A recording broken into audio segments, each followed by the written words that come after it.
भविष्य मम वाचमिमां प्रसुप्तां सञ्जीवयत्यखिलशक्तिधरस्वधाम्ना अन्यांश्च हस्तचरणश्रवणत्वगादीन् प्राणान् नमो भगवते पुरुषाय तुभ्यम्।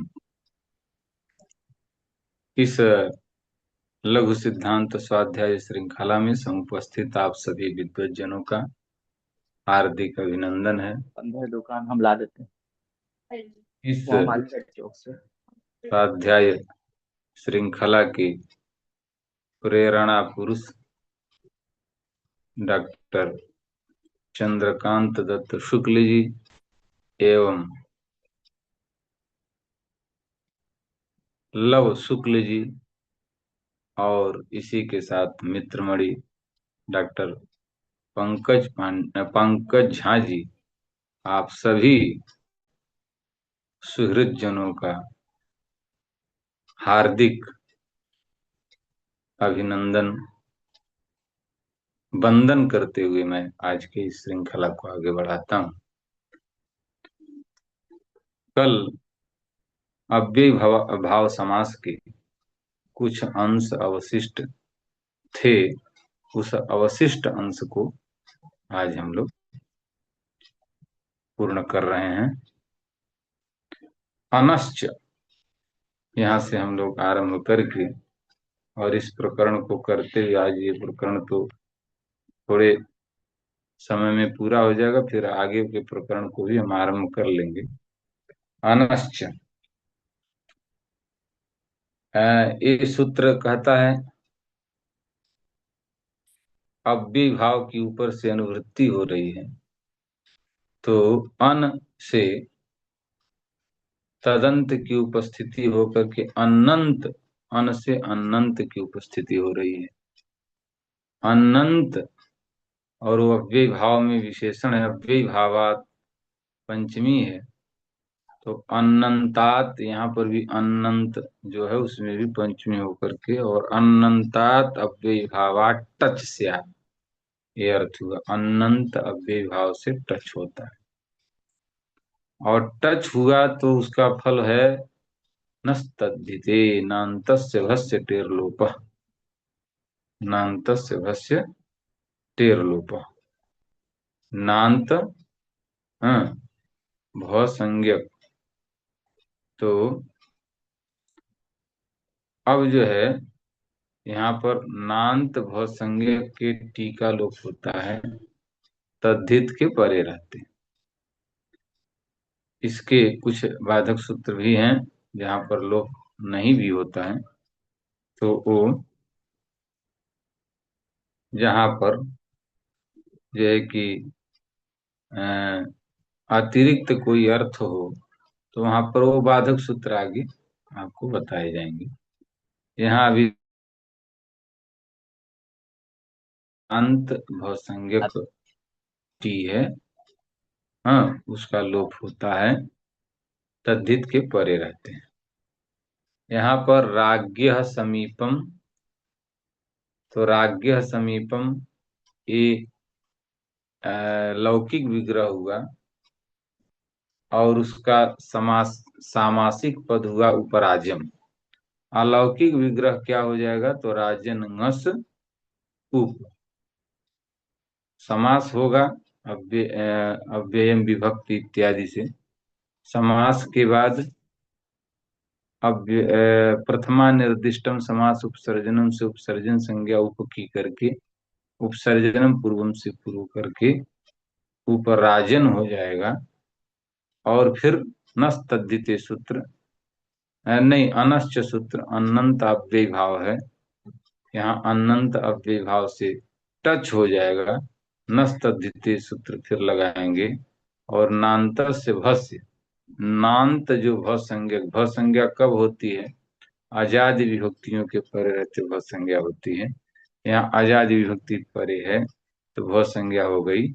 टी का लोप होता है, उस भ संज्ञा के टी का लोप होता है तद्धित के परे रहते, तो यहाँ तद्धित प्रत्यय भी तद्धिता का अधिकार आरंभ हुआ है, तो तद्धित प्रत्यय हो गया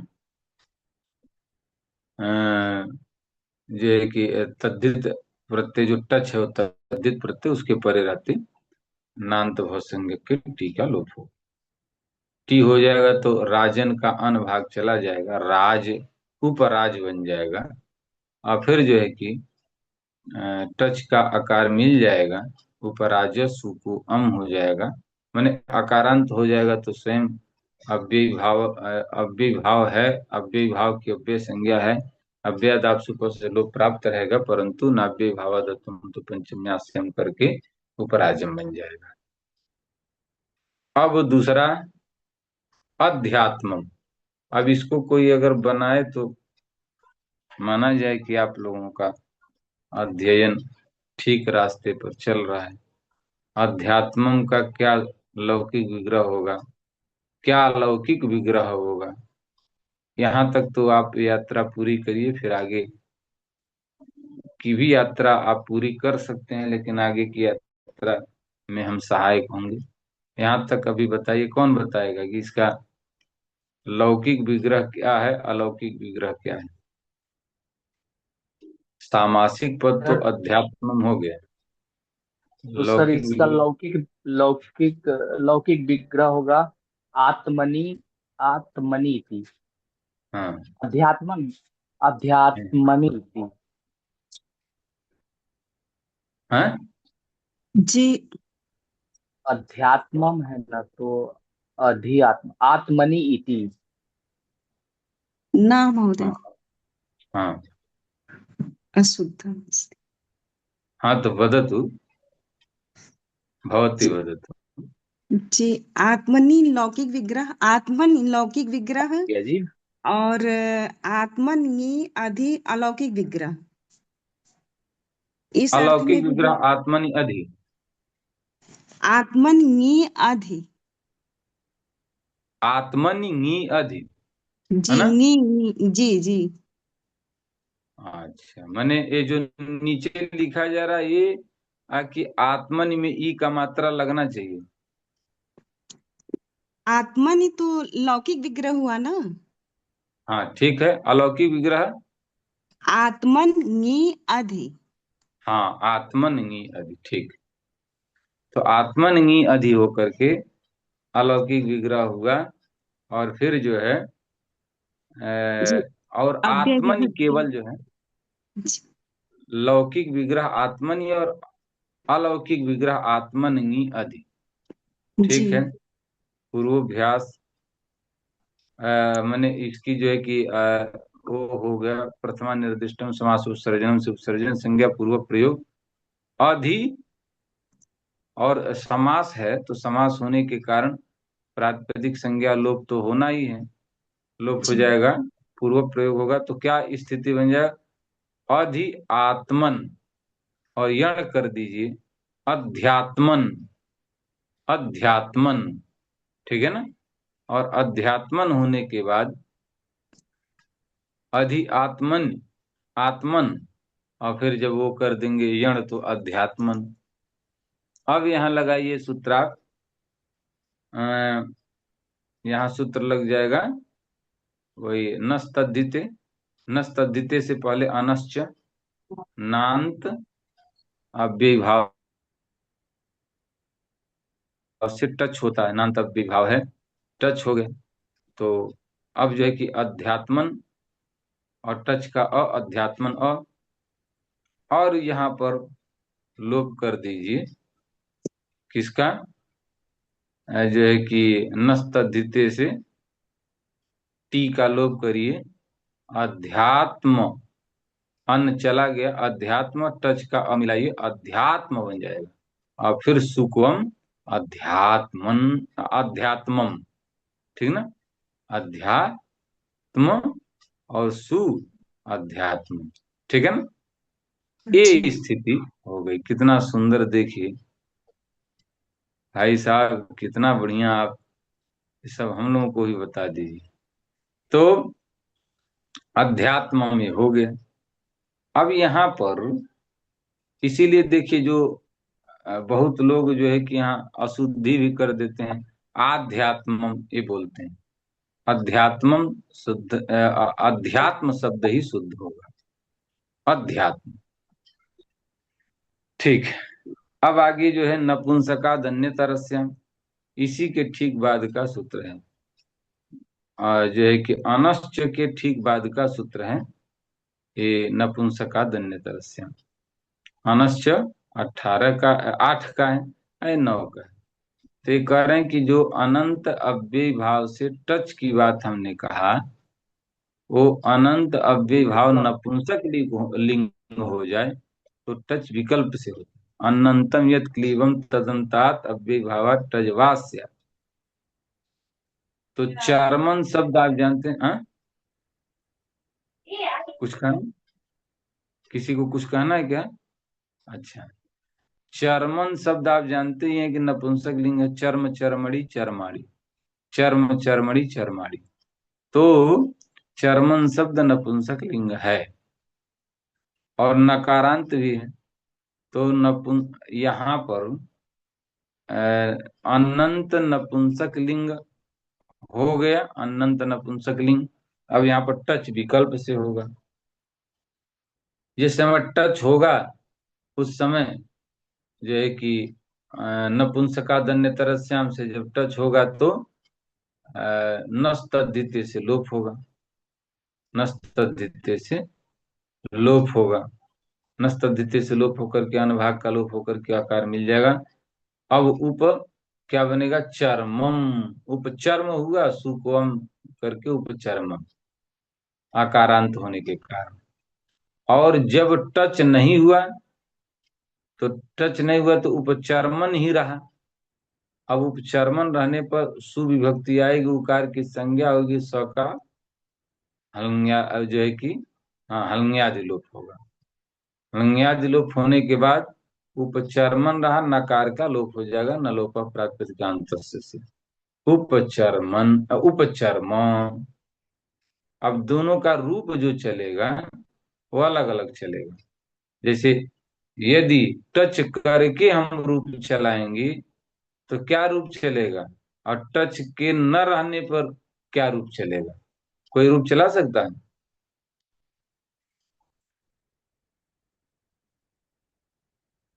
अरे अन्य यहाँ पर वैसे तो ये वो है, क्या नाम है, अव्ययीभाव है, तथापि एक एक वचन में रूप चलते हैं ना। अभी तो आप पढ़े ही ऊपर। तो उपचर्मम, उपचर्मम, उपचर्मेण, ये सब चलेगा। और आगे जो आकारांत के तरह चलेगा एक एक वचन में अगर चलाएं। और जहां पर ये है उपचर्म, उपचर्मन था, आकार का लोप हुआ, यहाँ अम तो होना नहीं है, ठीक ना। तो अम नहीं होना है, तो विभक्ति का लोप होने के बाद यहाँ कोई रूप नहीं चलेगा, क्योंकि नाव्यय भावादत्तम तो पंचम यहाँ अदंत अव्यय भाव से लोप की बात करता है। मैंने अदंत अव्यय भाव से लोप निषेध की बात करता है। अदंत अव्यय भाव हो तो लोप नहीं होता है, नाव्यय भावादत्तम तो पंचम यहाँ से। यदि अदंत अव्यय भाव नहीं है तो लोप हो जाएगा। तो जैसे अधिहरि में एक ही रूप बना, उसी तरह से उपचर्म में भी एक ही रूप बनेगा, ठीक है। और रूप नहीं बनेगा। जब टच होगा, आकारांत होगा, तो नाव्य भावादत्तम तो पंचम्या से जो अव्यादाप सुप से होने वाला सुप का लोप है उसको निषेध करके और फिर जो है कि अम्भाव हो जाएगा, तो अन्य रूप भी बनेंगे। समझ में आ रही बात हमारी? हम्म। अब उसी तरह से झया, गुरुजी, झय, गुरुजी इसको एक बार फिर से। हाँ ये कह रहे हैं ये कि जैसे उपचर्मन था, चर्मण समीपम, ये षष्ठी में विग्रह किया गया। और चर्मन और ngस और उप समास करने के बाद विभक्ति का लुक इत्यादि करके और उपसर्जन करके पूर्व प्रयोग करके उपचर्मन बचा। अब उपचर्मन जो है नकारांत अव्यय भाव नपुंसक लिंग है, इसलिए टच विकल्प से होगा। जिस पक्ष में टच होगा, विकल्प माने एक बार होगा एक बार नहीं होगा, जब टच होगा तब नस्त द्वितीय सूत्र लगेगा। अब भवसंज्ञक टी का नान्त के भवसंज्ञक टी का लोप कर देगा। टी का लोप होगा तो चर्मन में अन चला जाएगा, उपचर्म, और यही बचेगा। और टच वाला अ मिलेगा तो उपचर्म, अभी अदंत अव्यय भाव हो गया ना, तो इससे परे जो अव्यादाप सुपर से प्राप्त लोक था वो नहीं होगा। यहाँ पर जो है कि नाभ्य भाव तुम तो पंचम्यास अम भाव होगा। तो उपचर्मम, उपचर्मम, उपचर्मेण, उपचर्मम, उपचर्मात, ऐसे रूप बनाएंगे। और सप्तमी उपचर में जिस पक्ष में टच नहीं हुआ उस पक्ष में ये नकारांत शब्द है, तो नकारांत शब्द है तो अब अन्य रूप चलेंगे ही नहीं। अकारांत से अब विभाव से रूप चलते हैं, अन्य से चलेंगे तो उपचर्मन में जो है कि सु का तो अव्ययदाप सुपर से लोप हो जाएगा। हाँ, अव्ययदाप सुपर से सु का लोप कर दीजिए, नकार का न लोप प्रातिपदिक से उपचर में ही रह जाएगा। समझ में आई बात। जी गुरु जी। और झय, झयंत विभाव से टच जो है वो विकल्प से होता है। तो झयंत विभाव से टच विकल्प से होता है, टचवास्यात्। उपसमिधम और उपसमित, तो समिधा समीपम, समिधा समीपम ये विग्रह की, और समीध ngस और उप अलौकिक विग्रह वाक्य की। उप का पूर्व प्रयोग किए उपसमिध, उपसमिध, उपसमिध होने के बाद टच जो हुआ है उसका आकार मिल जाएगा तो उपसमिध। अब ये अदंत विभाव हो गया, तो नाभ्य भाव दत्तंत पंचम्या से जो जो है कि अव्यादाप सुपर से लोप प्राप्त था उसका निषेध होकर कम होगा, उपसमिधम, उपसमिधम, उपसमिधेन इत्यादि रूप बनेगा। और जिस पक्ष में टच नहीं हुआ उपसमित एक रूप रह जाएगा। ठीक है ना, ये बात है। इसी के साथ ही इस प्रकरण का परिसमापन हुआ। अब आगे का प्रकरण जो है वो हमारा कौन सा प्रकरण है, तत्पुरुष। तो तत्पुरुष के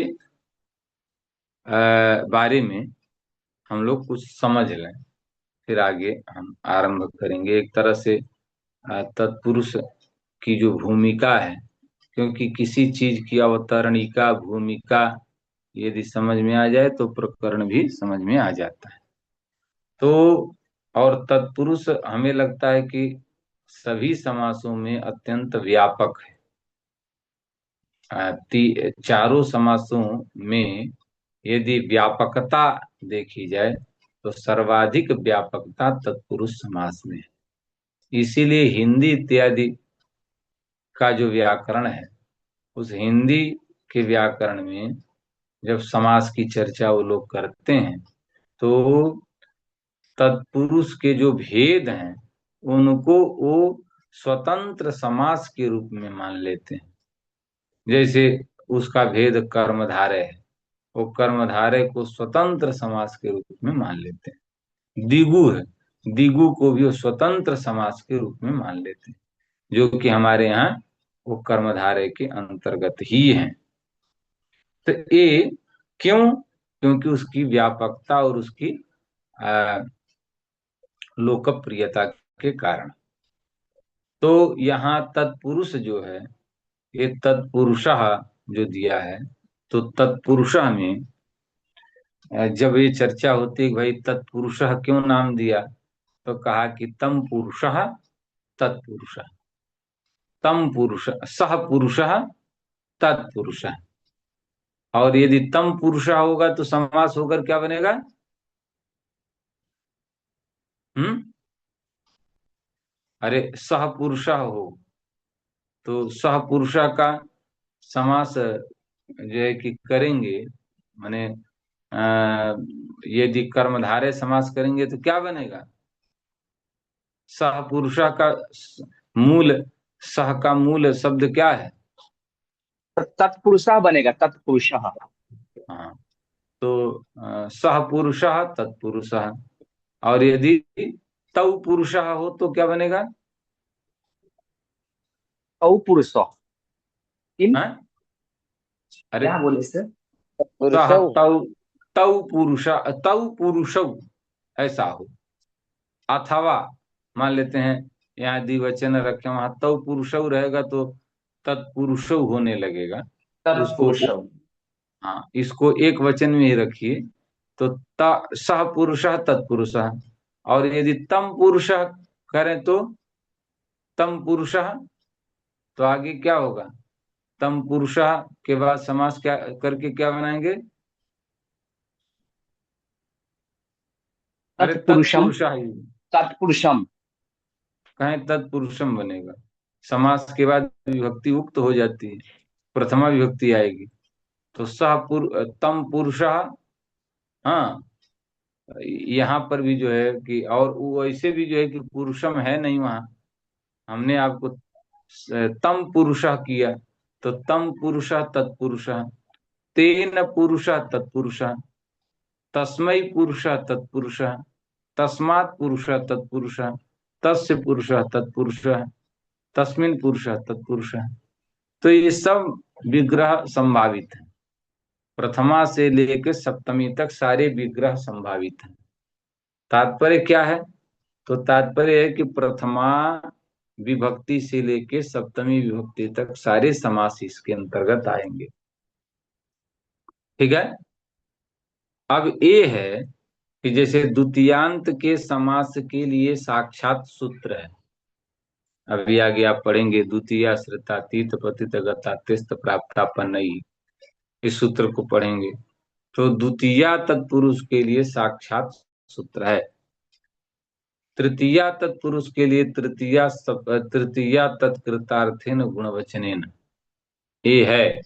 चतुर्थी के लिए चतुर्थी तदर्थार्थ बलिहित सुख रक्षित, ये है। पंचमी भयेन, षष्ठी और सप्तमी सौंडई, ये सारे सूत्र विभक्तियों को लेकर के होने वाले हैं। अच्छा, इसमें छूटा क्या बता सकते हैं? द्वितीयांत का समास कह दिया, द्वितीया श्रितातीत पतित गतात्यस्त प्राप्तापन्नई। तृतीयांत का समास कर दिया, तृतीया तत्कृतार्थेन गुणवचनेन। चतुर्थ्यंत का समास कहा, चतुर्थी तदर्थार्थ बल बलिहित सुख रक्षित, बलिहित सुख रक्षित। पंचम्यंत का समास कहा, पंचमी भयेन। षष्ठ्यंत का कहा षष्ठी सूत्र से। सप्तम्यंत का सप्तमी सौंदई। छूटा अवशिष्ट कौन रहा, शेष कौन रहा? सर प्रथमा। प्रथमा। प्रथमा। प्रथमा का समास कहीं तत्पुरुष समास में कहा गया है? प्रथमांत का समास होता है? सर नहीं, नहीं तत्पुरुष में नहीं, लेकिन वही क्रमधारय है जहां तक मेरी जानकारी है। नहीं, आपकी जानकारी अच्छी है तो माने प्रथमांत जो दो पद हैं उनका समास होता है, तो क्या प्रथमांत के समास का विधान करने वाला कोई है सूत्र? माने प्रथमांत पद का समास होता इस तरह का विधायक कोई सूत्र नहीं। भले वो विशेषणम विशेषण बहुलम सूत्र हो, तो विशेषण का विशेष्य के साथ समास हो, और भी सूत्र है हो, उपमानानि सामान्य वचनैहि उपमितम व्याघ्रादि भी सामान्य प्रयोगे, ये सब सूत्र भले हो, परंतु किसी सूत्र ने ये नहीं कहा कि प्रथमांत का समास किसी सुबंत के साथ होता अथवा प्रथमांत का प्रथमांत के साथ समास होता है। इस तरह के कोई सूत्र नहीं है तत्पुरुष में, इसीलिए हमारी प्रथमा विभक्ति शिष्ट रह जाती है। शिष्ट माने शेष रह जाती है, और इसीलिए शेषो बहुव्रीहि में प्रथमा विभक्ति ही पकड़ी जाती है, क्योंकि प्रथमा विभक्ति का तत्पुरुष समास में कोई जो है कि समास करने वाला सूत्र नहीं है जो प्रथमांत को लेकर करे। समझ रहे हैं? भले प्रथमा का समास होता है, परंतु विशेष विशेषण भाव के रूप में उस प्रथमांत का समास होता है, उपमित के रूप में होता है, उपमान के रूप में होता है, परंतु प्रथमांतत्वेन उसे लेकर के समास का कहीं कोई विधान नहीं है। हमारी बात समझ में आ रही है? जी सर। तो इस तरह से प्रथमांत के समास का विधान नहीं, इसलिए प्रथमा बचा हुआ है। अब प्रथमा बचा हुआ है तो फिर हम जो है कि उस प्रथमा को शेषो बहुव्रीहि के शेष पदार्थ से पकड़ते हैं। अब इसमें जो अन्य तत्पुरुष हैं, इसलिए इसमें बहुत लोग सरलता की दृष्टि से अथवा और स्पष्ट करने के लिए यहाँ जो विभाग करते हैं वो कदाचित इस रूप में करते हैं कि यहाँ समानाधिकरण तत्पुरुष और व्यभिकरण तत्पुरुष। यद्यपि इस प्रकार का तत्पुरुष का विभाजन शास्त्र में या किसी व्यवहार में नहीं किया गया है। समानाधिकरण और व्यधिकरण का जो व्यवहार है वो बहुव्रीहि में है। जैसे समानाधिकरण बहु पीतम अंबरम यस्य पीतांबरः, ये समानाधिकरण बहुव्रीहि है। अब वीणा पढ़ने दो ना। पाणौ यस्य, वीणा पाणौ यस्य, तो वीणा चल रहा पाणी, है तो चलो हम ही कहने। हाँ?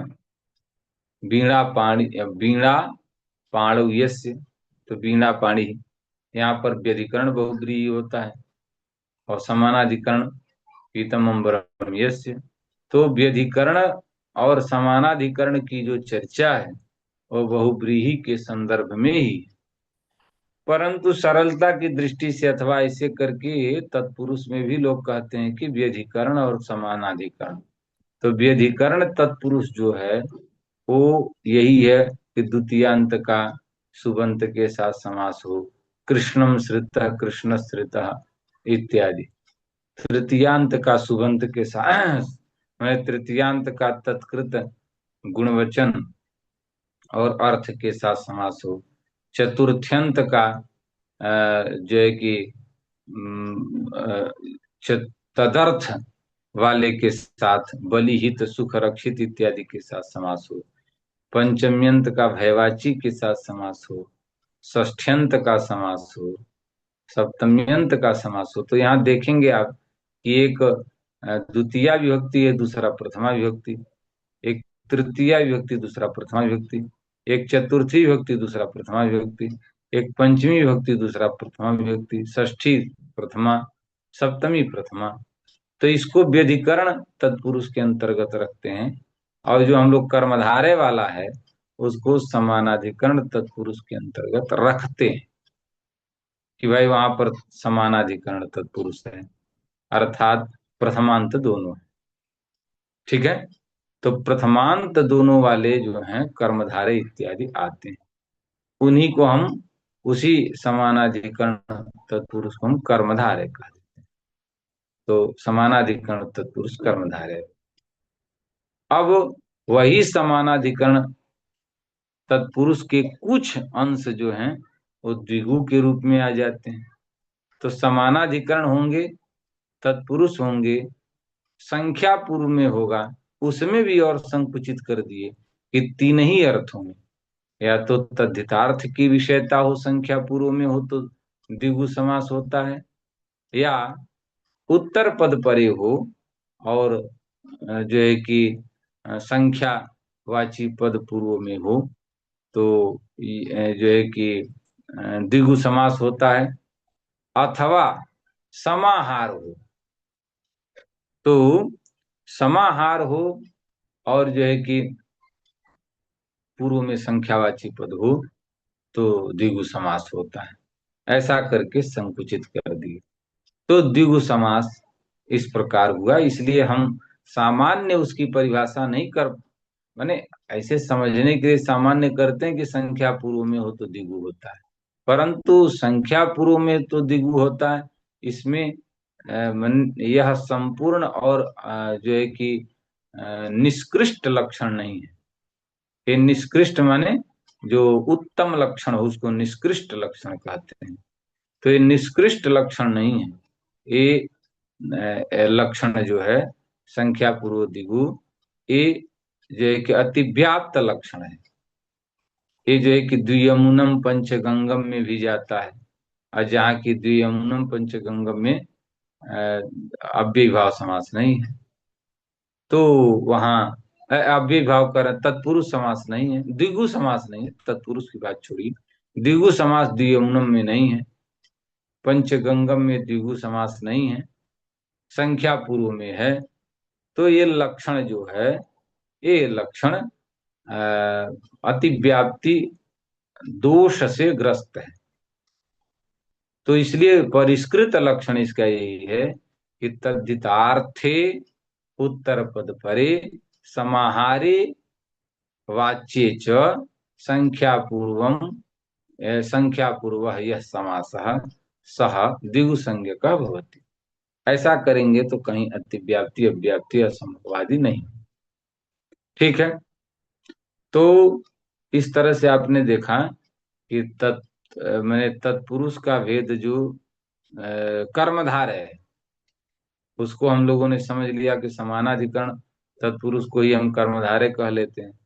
और फिर जो है, जो आगे द्विगु है, वो एक तरह से कर्मधारय का भेद है। कर्मधारय के अंतर्गत और संकुचित माने तद्धितार्थ की विषयता उत्तर पद परे समाहार वाच्य हो, पूर्व में संख्यावाची पद हो, तो द्विगु हो जाता है। तो इस तरह इसको बताए। अब महोदय, जी, इस समान अधिकरण या कर्मधारय, इसको विशेषण विशेष भाव के समान माना जा सकता है? विशेष विशेषण भाव होता ही है, उपमान उपमेय होता है, विशेष विशेषण होता है, और जो है कि उसी के साथ साथ आप ये समझें कि रूपक के रूप में भी होता है। नीलम च तत्कमलम, हाँ, तो नील जो है वही कमल है। ठीक है। माने ये विशेष विशेषण भाव भी उसी रूप में आएगा, रूप माने ये जो अभेद कर्मधारय रूप समास। में आएगा, कर्मधारय अभेद के रूप में, तो ये सब आएंगे उसमें। और जैसे घन श्याम, ये भी कर्मधारय के अंतर्गत आता है। घन श्याम, तो घन इव श्याम, घन श्याम, उपमितम व्याघ्रादि भी सामान्य प्रयोग आगे आएगा, है ना। और जो है कि नहीं, ये उपमानानि सामान्य वचने ही का उदाहरण है। उपमानानि सामान्य वचने घन श्याम और नृसोम, और जो है कि यहाँ पर नृसोम हो गया, जो अथवा व्याघ्र पुरुष, है ना। नृ नृ इव माने सोम, नृ इव सोम इति नृसोम, और उसके बाद व्याघ्र पुरुष, माने ये सब जो उदाहरण जो हैं, हाँ, पुरुष व्याघ्र, ये सब उदाहरण आगे आएंगे। तो ये सब जो है उपमितम व्याघ्रादि भी सामान्य प्रयोग है। पुरुष व्याघ्र वो सूरह में नहीं होता, लेकिन पुरुष व्याघ्र में होता है। तो इस तरह से यहाँ पर इसको बताया गया कि भाई कर्मधारय कई तरह के आएंगे, विशेष विशेषण भाव के रूप में आएंगे, उपमान उपमेय के रूप में आएंगे, वहां पर भी विशेष विशेषण भाव अंतर्भूत है। परंतु उपमान उपमेय के रूप में विशेष विशेषण भाव है। कहीं उपमित का जो है कि विशेष माने उपमित पद को लेकर के होता है। अच्छा, उपमान उपमेय, और जैसे उपमानानि सामान्य वचन ही, उपमान का सामान्य वचन के साथ समास होता है। तो आप पहले इस बात से स्पष्ट रहेंगे तो दो तीन जो सूत्र उधर के हैं, दो सूत्र लघु सिद्धांत कौमुदी में आपको मिलेंगे। तो दो सूत्रों की स्पष्टता के लिए एक चीज जानना और बहुत आवश्यक है कि उपमान उपमेय और साधारण धर्म, इसको जानना आवश्यक है। तो एक उदाहरण हम लोग यदि लें कि चंद्र इव सुंदरम मुखम, तो चंद्र इव सुंदरम मुखम में कौन उपमान पद होगा, कौन उपमेय होगा, कौन जो है कि उपमावाचक शब्द होगा, और कौन साधारण धर्म, चार चीजों का अन्वेषण करना है। हम एक वाक्य बोल रहे हैं, इसमें चारों चीजें हैं कि चंद्र इव सुंदरम मुखम। तो चंद्र इव सुंदरम मुखम जो है, इसमें कौन उपमानवाचक है, कौन उपमेयवाचक है, कौन इसमें उपमा उपमेय उपमान तो हो ही गया, उपमावाचक शब्द कौन है, और फिर जो है कि इसमें साधारण धर्म कौन है, कोई बताएगा? जी गुरुजी, चंद्र उपमान है, मुख उपमेय है, और ईव वाचक शब्द है, और साधारण धर्म सुंदरम। हाँ ठीक है, तो इव जो उपमावाचक शब्द है। अब आप जो है कि साधारण धर्म किसको कहते हैं? साधारण धर्म का मतलब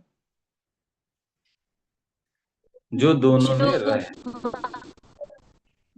उपमान और उपमेय में रहे, ठीक ना, और आधिक्य न रहे, केवल उपमान उपमेय में रहे ना, आधिक्य न रहे। अब कोई व्यक्ति यदि सुंदर नहीं है और उसको कह दिया जाए चंद्रईव सुंदरम मुखम, तो अब बताएं कि वो प्रसन्न होगा कि वहां विवाद होगा, कलह होगा कि प्रसन्नता होगी? कोई नहीं है सुंदर और आप चंद्रमुखी या चंद्र मुखा भी बनता है, चंद्रमुखा या चंद्रमुखा कह दें, तो वहां पर विवाद हो जाएगा।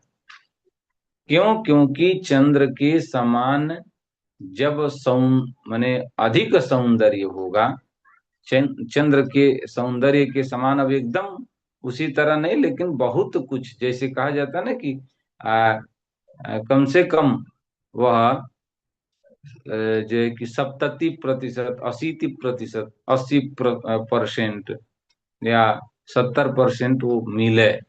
इसीलिए कहा कि तद भिन्नत्वे सति तदगत भूयो धर्मत्व, तद भिन्नत्व हो और तदगत भूयो धर्म वाला हो, वही जो है उपमेय होता है।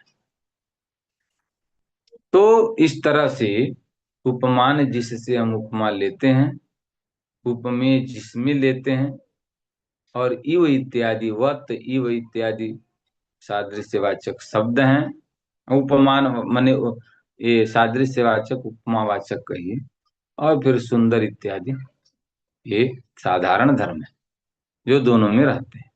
ये सब बातों को लेकर के हम लोग आगे के समास की भी चर्चा करेंगे।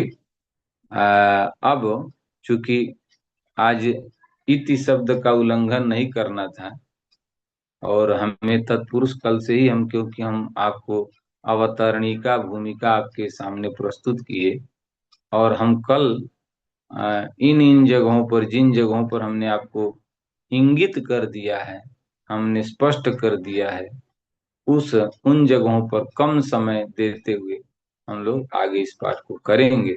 आज के पाठ को हम लोग यहीं पर विराम देंगे, और सौभाग्य से संभवतः हमारे मित्र मणि पंकज झा जी उपस्थित हैं, तथापि यात्रा में हो सकते हैं।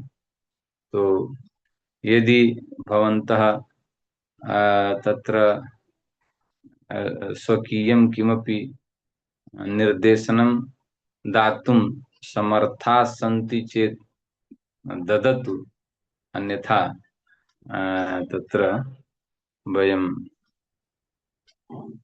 अन्यं जनं विनिवेद्य किञ्चित् तत्र कृत्वा अग्रे सरामः।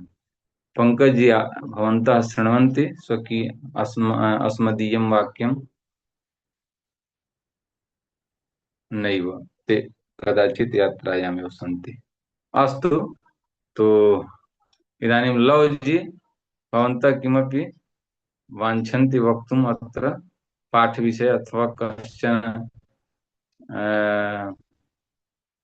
किमपि कापि जिज्ञासा कस्यचित् जनस्य हृदि भवेत् चेत् तत्र स्थापयितुं शक्नोति। जिज्ञासा शमनमेव भवेत्। मद इहा तु नास्ति अद्य। किञ्चित् जी जी जी वक्तव्यं। जी जी। तो तथापि कश्चन वर्तते। जी जी। गणेशमहोदयः उपस्थितः सन्ति। अरे, तो गणेश जी भवन्तः एव तत्र किमपि वक्तुं वाञ्छन्ति चेत् वदन्तु। एकेनैव निमेषेण। अस्तु। अन्येषां जनानां जिज्ञासा नास्ति न चेत् समापयामः, चिन्ता नास्ति। 8 वादनं अस्तु जातं, है ना? अस्तु।